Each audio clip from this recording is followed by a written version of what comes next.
지난주까지는 창세기 말씀을 보았는데 큐티 본문이 이제 이번 달부터 이제 요한복음으로 들어가지 않았습니까?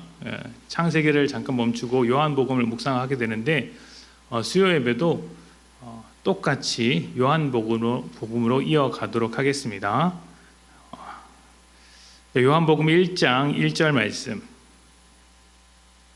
요한복음 1장 1절 말씀, 우리 한 절 말씀만 봉독하겠습니다. 우리 다 같이 봉독하겠습니다. 시작. 태초에 말씀이 계시니라. 이 말씀이 하나님과 함께 계셨으니 이 말씀은 곧 하나님이시니라. 아멘. 말씀드렸던 것처럼 이제 요한복음을 이번 주부터 하게 될 텐데요. 사실 요한복음은 하나하나 따져가면서 읽어야 할 내용들이 꽤 많은 책입니다.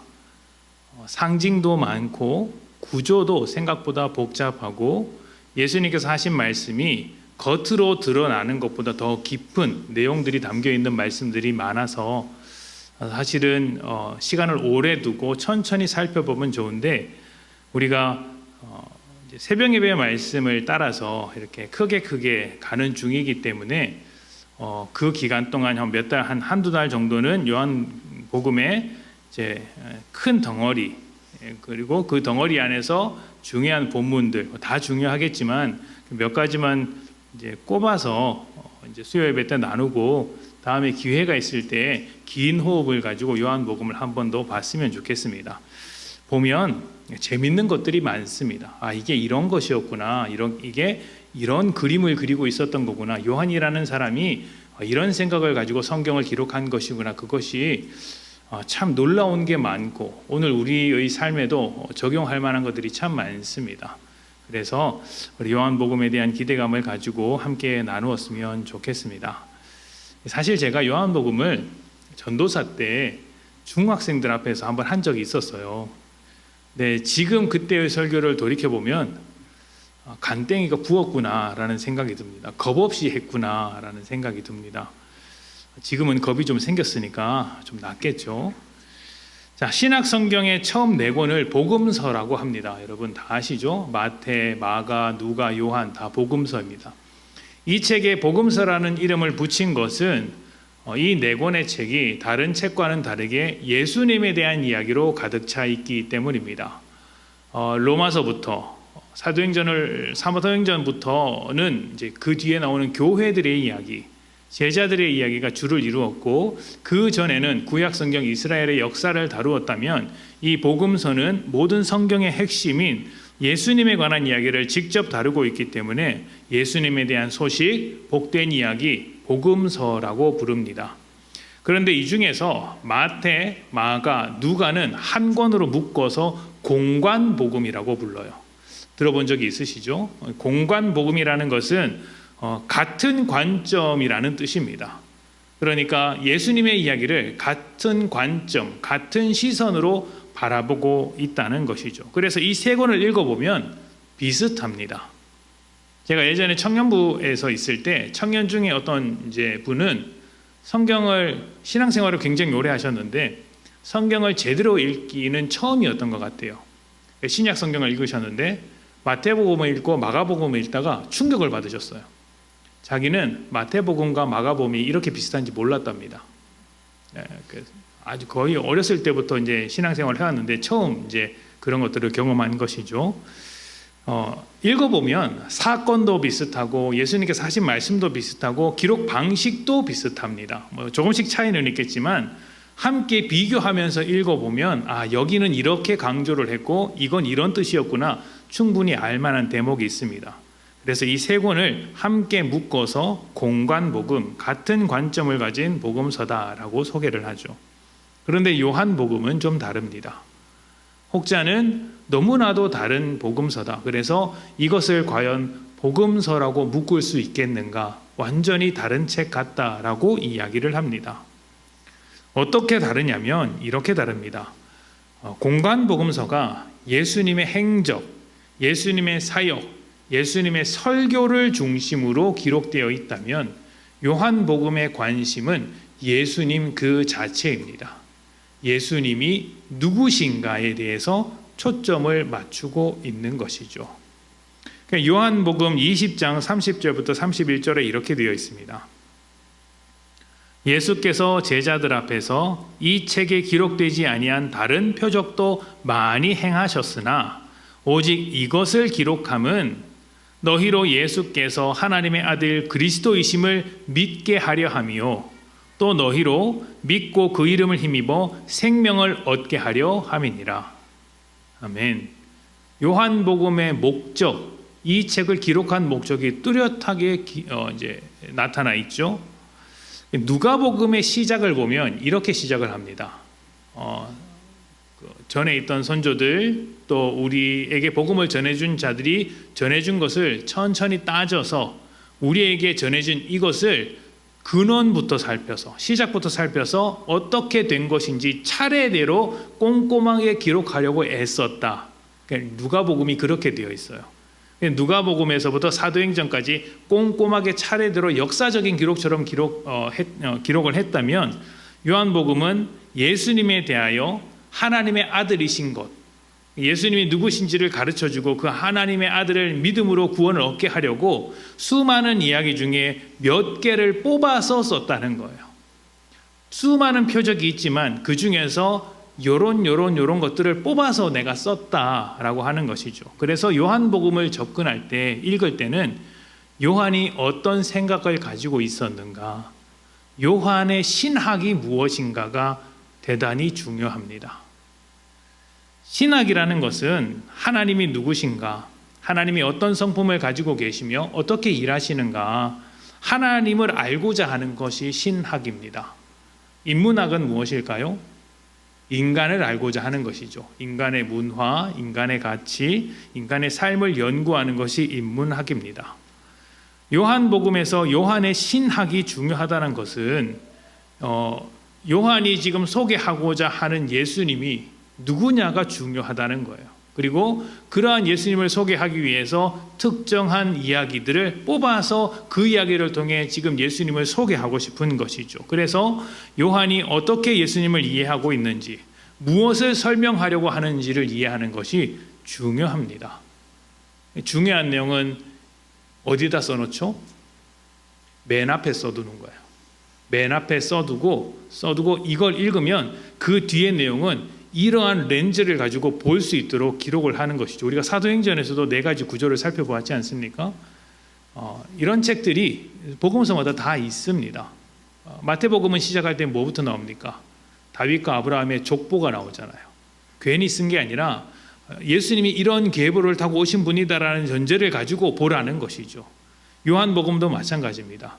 예수님을 이렇게 소개하고 있으니 이러한 예수님께서 이런 일들을 하셨다. 예수님이 누구시냐 이렇게 말하는 것입니다. 그러면 우리가 이제 요한복음을 처음 시작하면서 어떠한 예수님으로 소개되고 있는지 한번 보도록 하겠습니다. 요한복음 1장 1절부터 3절입니다. 우리 같이 읽어볼까요? 1절부터 3절. 자, 시작. 태초에 말씀이 계시니라. 이 말씀이 하나님과 함께 계셨으니 이 말씀은 곧 하나님이시니라. 그가 태초에 하나님과 함께 계셨고 만물이 그로 말미암아 지은 바 되었으니 지은 것이 하나도 그가 없이는 된 것이.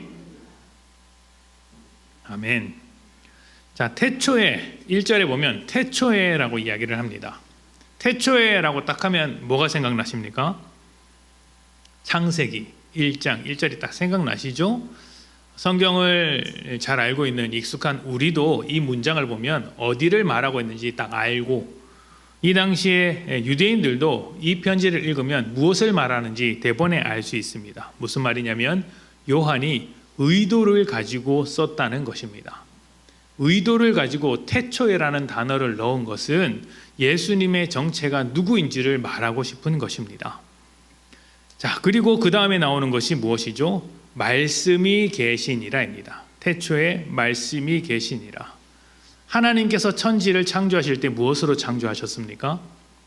말씀으로 창조하셨죠. 말씀에는 하나님의 뜻과 하나님의 마음이 담겨 있습니다. 하나님의 인격이 담겨 있고 하나님의 능력이 담겨 있습니다. 하나님은 말씀으로 사람들에게 찾아오셨고 선지자들에게 말씀을 주셔서 그 말씀을 선포하도록 하셨습니다. 그래서 말씀하시는 하나님이시고 말씀으로 나타나는 하나님이시며 말씀이 곧 하나님이다라고까지 이야기를 합니다. 이러한 말씀이 육신이 되어 우리 가운데 나타나셨다. 성육신하셔서 나타나셨다. 그분이 누구시냐? 지금 우리가 믿고 있는 예수 그리스도시다. 이렇게 소개를 하고 있는 거예요. 요한은 이 창세기 1장 1절의 이야기를 통하여 창세기의 그림을 통하여서 예수님을 소개하고 있는 것입니다. 예수님은 태초부터 계신 분이시다. 그가 말씀이신데 그 말씀으로 인해 세상이 창조되었다. 그 말씀이 육신이 되어서 우리 가운데 오셨다. 예수님이 바로 그분이시다. 그러면 예수님은 누구세요? 예수님이 곧 하나님이시고 예수님이 곧 창조주이신 것입니다. 그러니까 지금 요한이 하고 싶은 말은 우리에게 새로운 창조자로 오신 예수님을 소개하고 있는 것이죠. 새로운 창조자가 우리 가운데 왔으면 무엇을 하시겠어요? 창조를 하시겠죠. 무엇을 창조하시겠습니까? 그 뒤에 설명이 나옵니다. 자, 4절부터 5절을 봅시다. 우리 같이 읽어볼까요? 자, 시작. 그 안에 생명이 있었으니 이 생명은 사람들의 빛이라. 빛이 어둠에 비치되 어둠이 깨닫지 못하더라. 아멘. 여러분 1장부터 우리 1절부터 5절까지 읽었는데 여기서 나오는 단어들을 조금 익숙해지실 필요가 있어요. 말씀, 빛, 어둠, 생명 이런 단어들을 익숙해질 필요가 있습니다. 왜냐하면 요한이 이 단어들을 굉장히 중요하게 사용하기 때문이에요. 요한복음 뒤로 나가면 나갈수록 이 이야기들이 계속 나옵니다. 자, 4절부터 5절에 이렇게 이야기하죠. 그 안에 생명이 있었으니 이 생명은 사람들의 빛이라. 빛이 어둠에 비치되 어둠이 깨닫지 못하더라. 자, 새로운 창조주로서 예수님을 소개하고 있습니다. 그렇다면 새로운 창조주가 왜 이 땅 가운데 오셔야 했을까요? 왜 새로운 창조를 시작하기 위해 우리 가운데 오셔야 했을까요? 그것은 사람들이 어둠 속에 있기 때문입니다. 어둠이라는 것은 아무것도 분별할 수 없는 상태, 아무것도 분간할 수 없는 상태예요. 다시 말하면 옳고 그름이 무엇인지 모르는 상태라는 것입니다. 또 뒤집어서 말하면 내가 행동할 때 그 옳고 그름을 굳이 따지지 않아도 되는 상태라고 볼 수 있습니다. 아무것도 신경 쓰지 않아도 되고 아무도 신경 쓰지 않는 그런 상태라는 것이죠. 깜깜한데 누가 알겠어요? 눈치 볼 필요가 없죠. 그러니까 마음대로 사는 것입니다. 자기가 더러운 모습으로 살아도 더러운 줄 모릅니다. 깜깜하니까요. 그런데 이 캄캄함이 무엇을 말하는 것과 같냐면 하나님을 잃어버린 우리와 같아요. 빛이라는 것이 있어야 우리가 더럽다는 것을 알듯이 하나님이 어떠한 말씀이나 기준이 있어야 우리의 삶이 어떠한지를 판단하지 않습니까? 그런데 그것이 사라졌습니다. 그러니 캄캄한 어둠 속에 있는 것과 같다는 것이죠. 그 어둠 속에 있기 때문에 내가 어떻게 살아도 된다. 진리와 기준 없이 살아가는 인간의 모습을 어둠이라고 표현하고 있는 것입니다. 자, 그런데 문제는 이런 것이죠. 어둠 속에 살던 사람이 갑자기 밝은 곳에 나오면 어떻습니까? 눈부시고 불편해합니다.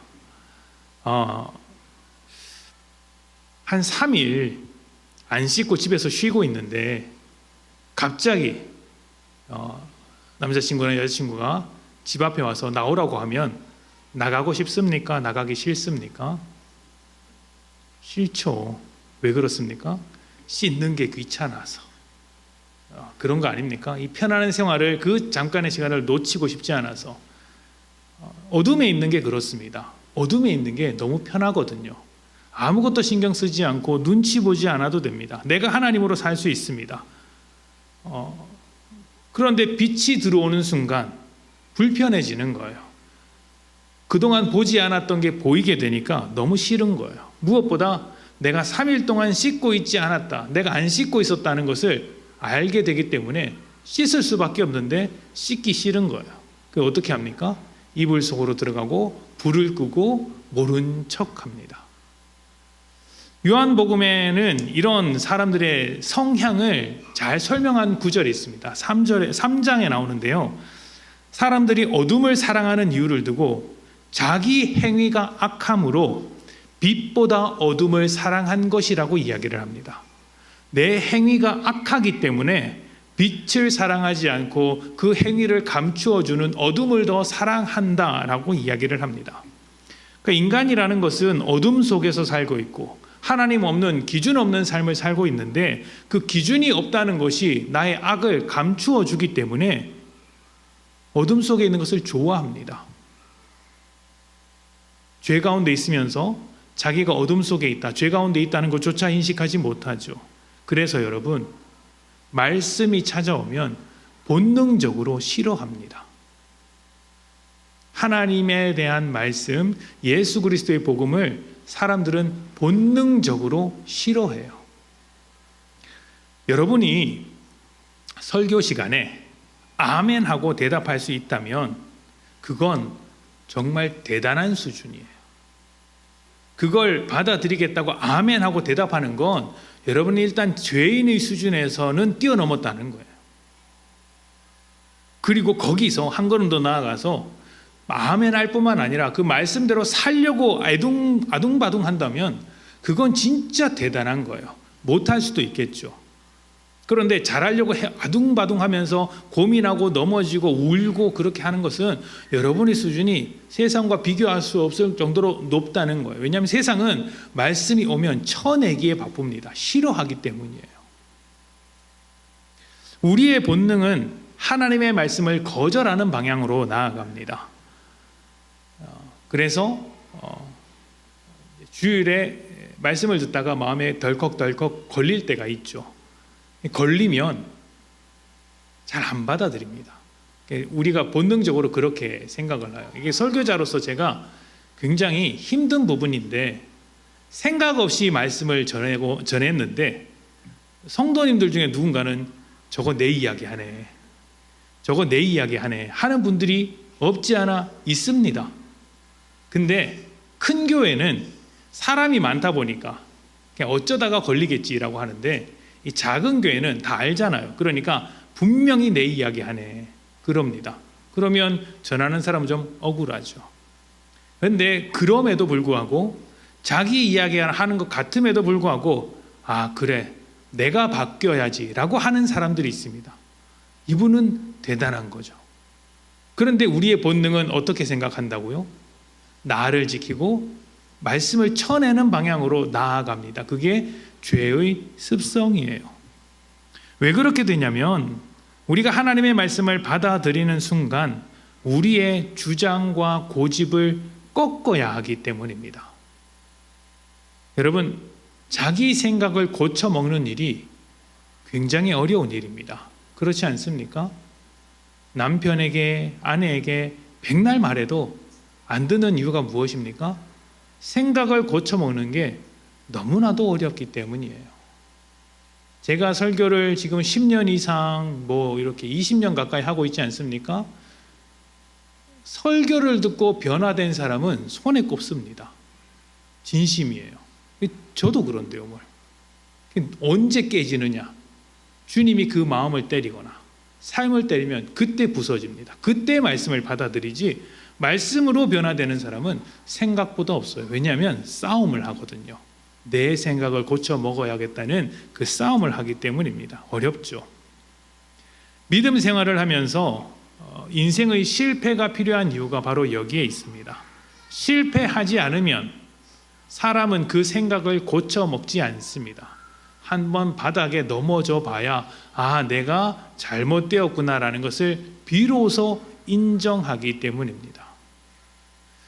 이렇게 어둠 속에 있는 우리의 상태, 내가 어떠한 상태인지도 모르고 어떠한 기준도 없이 마음대로 살면서 이것이 괜찮다고 여기는 그 어둠 속에 있는 상태를 우리는 죄라고 부르고 그 속에 살아가는 사람을 죄인이라고 부릅니다. 그래서 죄는 우리가 어떻게 하는 그런 행위 이전에 우리를 사로잡고 있는 권세라고 이야기를 해요. 죄의 권세에 사로잡혀 있기 때문에 무엇을 해도 죄라는 것이죠. 어떤 행위도 어둠을 벗어날 수 없습니다. 더욱 심각한 것은 내가 죄 가운데 살고 있음에도 이것이 죄인 줄 모르는 거예요. 좋다고 생각합니다. 여러분, 죄는 재밌습니다. 재밌어요. 선악과를 보암직도 하고 먹음직도 하다고 하지 않습니까? 모든 죄가 그렇습니다. 재밌어 보입니다. 그래서 어둠 속에 있는 우리에게 주님께서 무엇으로 오셨어요? 빛으로 오신 거예요. 빛으로. 자, 9절부터 13절입니다. 같이 읽어볼까요? 자, 시작. 참빛 곧 세상에 와서 각 사람에게 비추는 빛이 있었나니 그가 세상에 계셨으며 세상은 그로 말미암아 지은 바 되었으되 세상이 그를 알지 못하였고 자기 땅에 오매 자기 백성이 영접하지 아니하였으나 영접하는 자 곧 그 이름을 믿는 자들에게는 하나님의 자녀가 되는 권세를 주셨으니 사람의 뜻으로 나지 아니하고 오직 하나님께로부터 난 자들이니라. 아멘. 요한복음 1장 12절 많이 외우시죠? 요한복음 3장 16절 많이 외우시죠? 요한복음 3장 14절하고 17절 15절에 무슨 말씀이 있는지 아십니까? 모르시죠? 제가 왜 이런 말씀을 드리냐면 제가 예전에 이걸로 공격을 당했기 때문입니다. 그러니까 신학교에서 공부할 때 교수님이 오셔서 요한복음을 가르치시는데 요한복음 3장 16절을 외우는 사람 자신 있게 손을 들었죠. 다 모든 신학생들이 다 전도사님이니까. 그래서 교수님이 대뜸 요한복음 3장 17절 외우는 사람 아무도 손을 안 드는 거예요. 성경을 한 절만 알면 너희는 잘못된 생각을 가질 수 있다. 전체를 알아야 한다 라고 하면서 수업을 시작했던 기억이 납니다. 그래서 그 흉내를 좀 내봤습니다. 자, 새로운 창조주 되신 예수님께서 오셨습니다. 그런데 뭐라고 합니까? 11절에 그 빛이 자기 땅에 왔는데 창조주가 자기 땅에 왔는데 자기 백성이 영접하지 않더랍니다. 누군지도 모르더라는 것이죠. 영접한다는 것은 받아들이는 것입니다. 예수님을 스승으로 인정하고 랍비로 인정하고 선지자로 높은 사람으로 인정하는 사람은 있었어도 삶의 주인이자 하나님의 아들 구원자로 받아들인 사람은 없었습니다. 왜 그럴까요? 어둠 속에 있기 때문입니다. 어둠 속에 있기 때문에 뭐가 뭔지 모르는 거예요. 정확하게는 어둠 속에 있는 자이며 동시에 어둠에 속한 자이기 때문입니다. 어둠 속에 있는 것과 어둠에 속한 자는 좀 달라요. 내가 하나님께 속한 자인데 어둠 속에서 살고 있을 수 있습니다. 그런데 지금 이 어둠은 그런 개념이 아니고 어둠에 속한 자인 거예요. 어둠에 속한 자. 자, 그렇다면 그들에게 필요한 것이 무엇이라고요? 어둠을 밝히는 것, 그들의 소속을 바꾸는 것, 빛으로 끄집어내는 것이죠. 14절입니다. 말씀이 육신이 되어 우리 가운데 거하심에 우리가 그의 영광을 어떻게 하니? 드디어 보게 되었습니다. 어둠 속에 있던 자가 하나님의 영광을 보게 되었습니다. 그렇게 보니 아버지의 독생자의 영광이요 은혜와 진리가 충만하더라. 아멘. 말씀이 육신이 되신 분이 우리 가운데, 어둠 속에 있는 우리 가운데 빛으로 오셨습니다. 어떻게 되었습니까? 가렸던 우리의 눈이 떠지고 어둠이 걷히고 그 속에서 빛나는 영광, 그리고 그의 영광이 하나님의 영광과 같다는 사실을 발견하게 되죠. 동시에 말씀에는 설명하지 않았지만 동시에 어떻게 됩니까? 어둠 속에 살면서 추악해져 있었던 우리의 현실, 죄라는 우리의 현 상태를 발견하게 되는 것입니다. 제가 얼마 전에도 말씀을 드렸지만 믿음의 첫걸음은 자기를 부인하는 것입니다. 내 죄를 인정하고 회개하는 것이죠. 내가 틀렸음을 받아들이는 것입니다. 내가 죄인이라는 사실을 받아들이는 것, 인정하는 것, 나는 모순 덩어리라는 것을 고백하는 것이 믿음의 출발점입니다.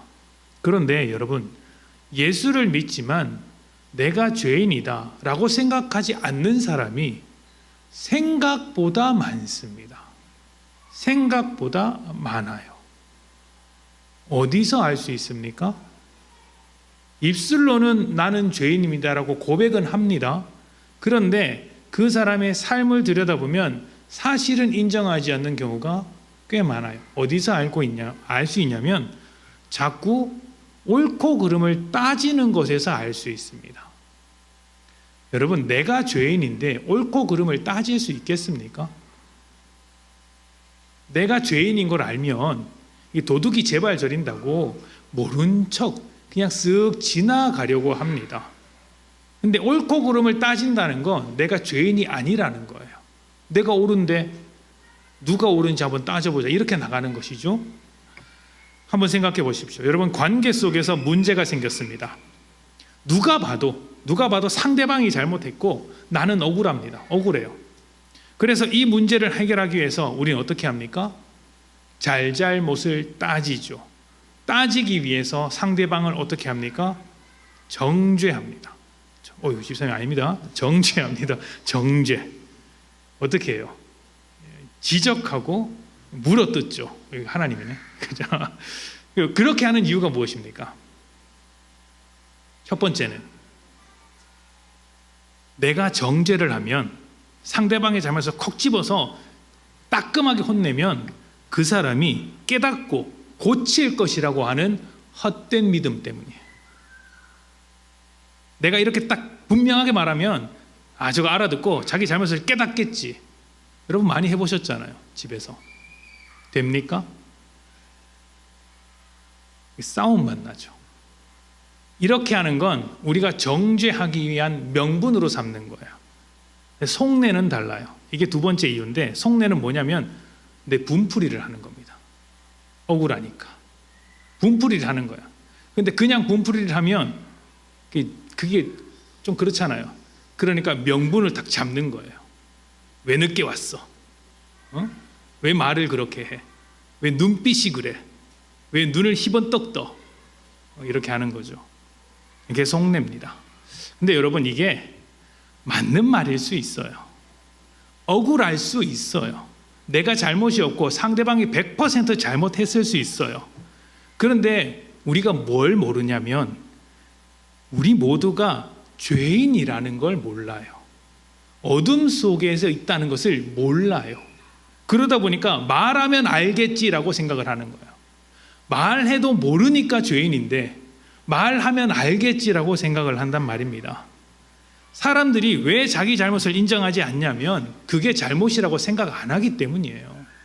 여러분, 교통사고가 나거나 아니면 어떤 법을 어겨서 벌금이 나오면 사람들이 뭐라고 합니까? 내가 잘못했다, 반성해야지, 운전 조심해야지, 이렇게 말하는 사람 잘 없습니다. 법이 잘못되었다, 길을 잘못 만들었다, 저 사람이 끼어들었다, 하필이면 신호가 왜 이때 바뀌냐, 아니면 뭐라고 합니까? 다른 사람 다 지나가는데 왜 나만 잡느냐, 이런 말 하지 않습니까? 사람들은 자기가 죄인인지 모르고 자기가 하는 것이 죄인 줄도 모릅니다. 그럴 때 필요한 것이 무엇입니까? 빛을 비춰주는 거예요. 어둠에 갇혀서 그것이 무엇인지 모르는 사람에게 필요한 것은 빛을 비춰주는 거예요. 그러면 또 이렇게 이야기하시죠. 아니, 방금 빛이 오면 내 추악한 행위를 안다고 하지 않았습니까? 그러면 빛을 비춰주는 것은 결국 그 사람의 잘못을 깨닫게 해야 되는 것 아닙니까? 그럼 정죄해야죠. 잘못을 콕 집어줘야죠 라고 반문할 수 있습니다. 그런데 빛으로 오신 분이 누구세요? 예수님이세요. 예수님이 우리를 정죄하기 위해서 이 땅 가운데 오셨습니까? 아닙니다. 어둠에 살고 있는 사람들에게 하나님의 빛, 하나님의 영광, 하나님의 뜻과 의도, 그 일하심을 우리에게 보여주시기 위하여 오신 분인데, 그분이 하신 일은 자신을 우리에게 내어주신 거예요. 억울함에도 불구하고 제자들에게 버림받고 배신당하고 팔려나가는 길을 선택하신 것이고, 또 세상 죄인들에게 찔려 죽는 길을 선택하셨다는 것이죠. 그렇게 내어줌, 십자가에서 자신을 내어주는 것, 이것이 하나님의 영광이었고 예수님의 빛이었습니다.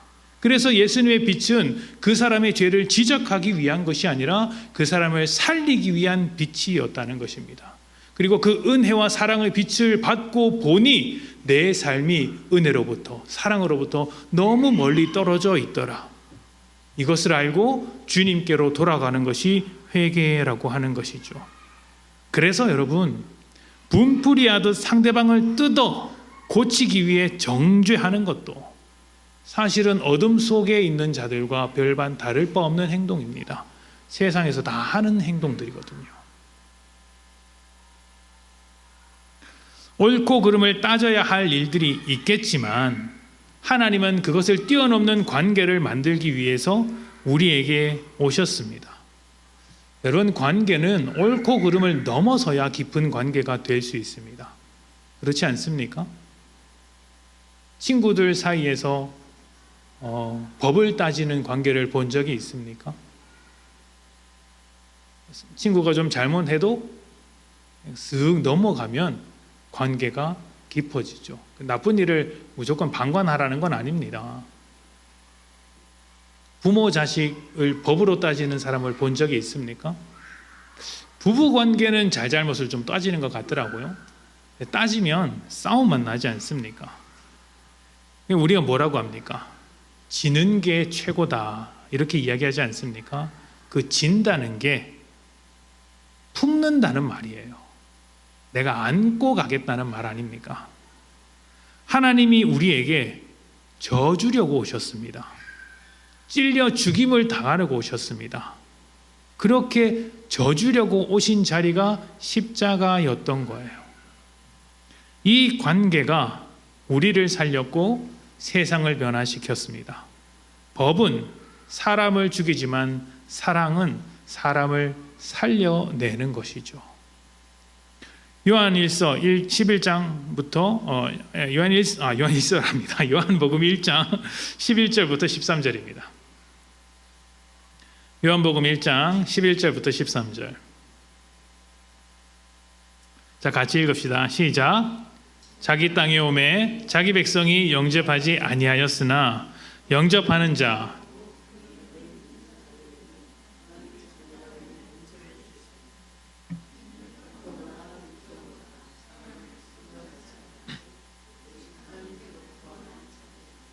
아멘. 이 말씀이 되게 재밌는 말씀이에요. 11절에 뭐라고 이야기합니까? 자기 백성이 영접하지 않았다. 12절에 뭐라고 합니까? 영접하는 자, 그 이름을 믿는 자들에게는 하나님의 자녀가 되는 권세를 주셨다. 자기 백성도 영접하지 않는데 누가 영접할 수 있습니까? 13절에 답이 나오죠. 혈통으로나 사람의 뜻으로 나지 않는다. 누구로부터 나야 합니까? 하나님께로부터 난 자들, 하나님께로부터 태어난 자들이 가능하다라고 이야기합니다. 예수를 영접하는 자, 예수의 이름을 믿고 받아들이는 자에게는 하나님의 자녀가 되는 권세를 주셨는데, 이들은 사람에게서부터 난 자들이 아니라 하나님께로부터 태어난 자들이라는 이야기예요. 이 태어남을 우리가 뭐라고 부릅니까? 거듭나야 한다라고 합니다. 다시 태어나야 한다는 소리죠. 어둠에 살던, 어둠에 속한 나는 죽고 빛으로 속한 나로 새롭게 태어나야 한다. 여러분, 다시 태어나려면 죽어야 합니다. 이 죽음이 어둠에 있는 나를 고백하고 인정하며 자기를 부인하는 것으로 우리 가운데 나타나는 것이죠. 죄라는 어둠에 갇힌 내가 하나님의 자녀로 다시 태어나 새로운 창조물이 되는 것, 죄로 오염된 창조물이 아니라 예수 안에서 영생을 얻은 새로운 창조물이 되는 것, 이것을 위해 예수님께서 하나님의 말씀으로써 우리 가운데 오셨다. 그분이 예수시다라고 요한이 소개하는 것입니다. 여러분, 이제 요한이 예수님을 어떻게 소개하는지 아시겠습니까? 태초에 말씀으로 계셨던 예수님이십니다. 또 새로운 창조를 위해 이 땅 가운데 오신 창조주로서의 예수님이십니다. 어둠을 밝히기 위해, 죄가 죄인 줄 모르는 우리를 위해 어둠을 밝히기 위해 빛으로 오신 예수님이십니다. 또 죽음을 넘어 새로운 생명으로 살게 하시는 그런 분이 예수님이시죠. 그렇다면 우리는 어떻게 해야 하겠습니까? 예수를 믿는 우리는 어떻게 해야 할까요? 이제 어둠에 속한 자로서의 삶을 끝내고 예수님과 함께 빛된 삶, 하나님과 함께 새롭게 태어난 삶을 살아나가야 하지 않겠습니까? 어둠에 있는 자들이 예수님을 보았을 때 하나님의 영광을 보았다라고 했습니다. 우리의 삶도 하나님의 영광이 빛나는 삶이 되어야죠. 그 영광이 어디서 가장 빛났습니까? 십자가였습니다. 자기를 내어준 십자가가 가장 큰 영광의 자리였고 승리의 자리입니다. 그래서 요한복음에 보면 십자가의 자리가 영광으로 가득 찬 자리로 그려져요. 오늘 우리가 가야 할 길도 세상과 같은 길이 아니라 이 십자가의 영광의 길이라는 것을 꼭 기억했으면 좋겠습니다. 우리가 이제부터 요한복음을 읽어 나갈 텐데 이제 더 이상 죄 가운데 묻혀 살아가는 죄인들이 아니라 하나님께로부터 새롭게 창조된 창조물로서 하나님의 영광을 드러내는 삶을 살아가셨으면 좋겠습니다. 우리 함께 기도하겠습니다.